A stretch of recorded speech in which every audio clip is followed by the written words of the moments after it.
Hello दोस्तों, एक बार फिर से स्वागत है आपका अपने यूट्यूब चैनल एनी एग्ज़ाम में।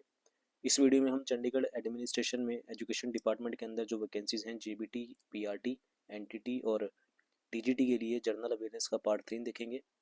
तो इंपॉर्टेंट क्वेश्चंस हैं, एग्जाम पॉइंट ऑफ व्यू से इंपॉर्टेंट हैं। तो वीडियो के अंत तक जरूर देखिएगा और वीडियो पसंद आए तो इसे लाइक, शेयर और इन तीनों वैकेंसीज़ की पूरी तैयारी के लिए चैनल को सब्सक्राइब जरूर कीजिएगा। तो चलिए देखते हैं पहला क्वेश्चन क्या दिया गया है जनरल अवेयरनेस से। तो फर्स्ट क्वेश्चन की ओर आते हैं। पहला क्वेश्चन है आपके पास, बोला गया कि प्रवासी दिवस 2023 की थीम क्या है। आपसे क्वेश्चन में पूछा गया है कि प्रवासी दिवस 2023 की थीम क्या है। What is the theme of the प्रवासी भारतीय दिवस 2023। आत्मनिर्भर भारत में योगदान, हम संगठित हैं। डायस्पोरा, अमृत काल में भारत की प्रगति के लिए विश्वसनीय भागीदार, या आज़ादी का अमृत काल। तो इसका सही आंसर हो जाएगा आपके पास ऑप्शन नंबर सी, यानी कि डायस्पोरा अमृत काल में भारत की प्रगति के लिए विश्वसनीय भागीदार। ऑप्शन नंबर सी करेक्ट हो जाएगा। ये प्रवासी भारतीय दिवस 2023 की थीम थी। अगले क्वेश्चन की ओर आते हैं। अगला क्वेश्चन है आपके पास, देश में पहली बार लिथियम भंडार भारत के निम्नलिखित में से किस राज्य या केंद्र शासित प्रदेश में पाया गया है। In a first in the country lithium reserves have been found in which of the following state UT of India. तो कौन से राज्य या केंद्र शासित प्रदेश में ये पाया गया है लिथियम भंडार। लद्दाख, आंध्र प्रदेश, झारखंड या जम्मू एंड कश्मीर। तो ये पाया गया आपके पास option number D, Jammu and Kashmir में। अगला क्वेश्चन है आपके पास,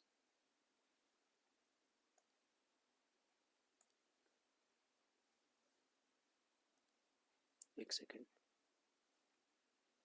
अगला क्वेश्चन है आपके पास, हाल ही में किस राज्य को 2022 में सर्वश्रेष्ठ राज्य कृषि व्यवसाय पुरस्कार से सम्मानित किया गया। Which state has recently been awarded the best state agri business award in 2022।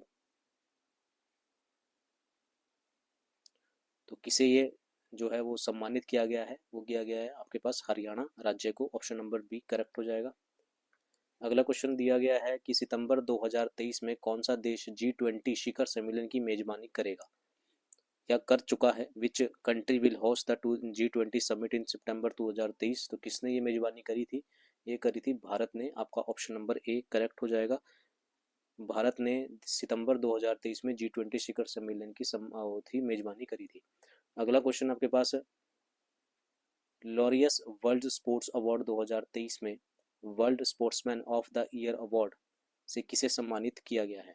Who was awarded the world sportsman of the year award at the Laureus world sports award 2023। तो किसे सम्मानित किया गया है world sportsman of the year. तो ये किया गया आपके पास लियोनेल मेसी को। ऑप्शन नंबर बी करेक्ट हो जाएगा।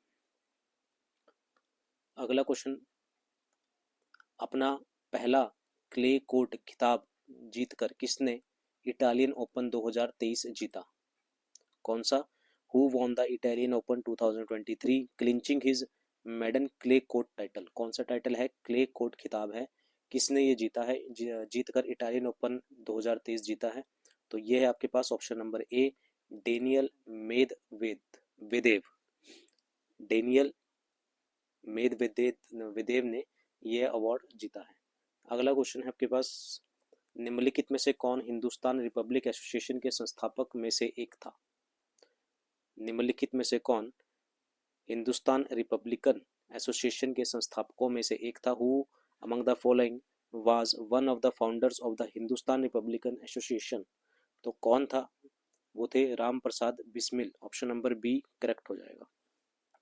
अगला क्वेश्चन है आपके पास, कहता है कि सविनय अवज्ञा आंदोलन का मुख्य उद्देश्य क्या था। What was the main objective of the civil disobedience movement. तो सविनय अवज्ञा आंदोलन का मेन उद्देश्य क्या था, मुख्य उद्देश्य क्या था। ब्रिटिश सरकार शासन से पूर्ण स्वतंत्रता प्राप्त करना, बंगाल विभाजन के विरोध में, रोलेट एक्ट के विरोध में, या फिर साइमन कमीशन के विरोध में। तो सविनय अवज्ञा आंदोलन का मुख्य उद्देश्य था ब्रिटिश शासन से पूर्ण स्वतंत्रता प्राप्त करना। ऑप्शन नंबर ए करेक्ट हो जाएगा।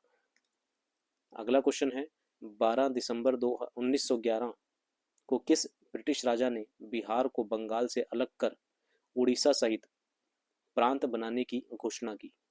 तो 12 दिसंबर 2011 को Which British king announced the formation of a province of Bihar, including Odisha, by separating it from Bengal?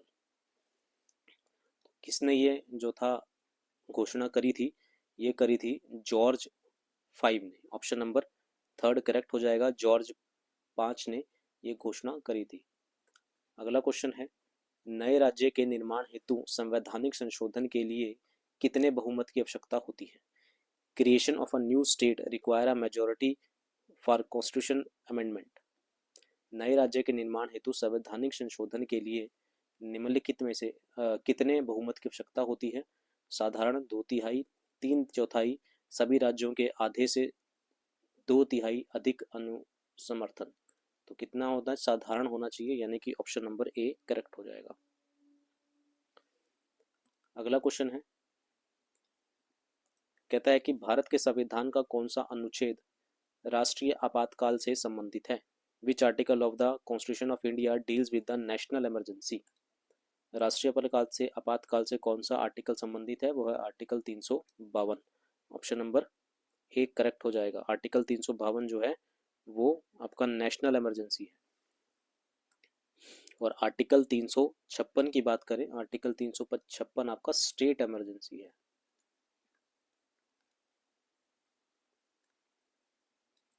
ठीक है। और आर्टिकल 360 की बात करें तो ये फाइनेंशियल इमरजेंसी है।